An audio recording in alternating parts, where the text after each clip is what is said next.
এত জনপ্রিয় একজন মানুষ, আপনি দেশ থেকে চলে যেতে হলো কেন স্যার?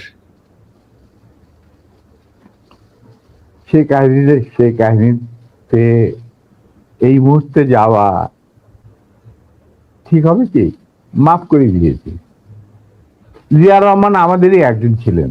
আচ্ছা, তুমি ফ্র্যাঙ্ক উইথ, উনি কোরআন শপথ নিয়ে আমাদের সাথে কাজ করতে রাজি ছিলেন, কিন্তু পরবর্তী পর্যায়ে তিনি তার নিয়ত থেকে সরে আসেন। তার জন্য তো আমরা দায়ী নয়, উনি দায়ী।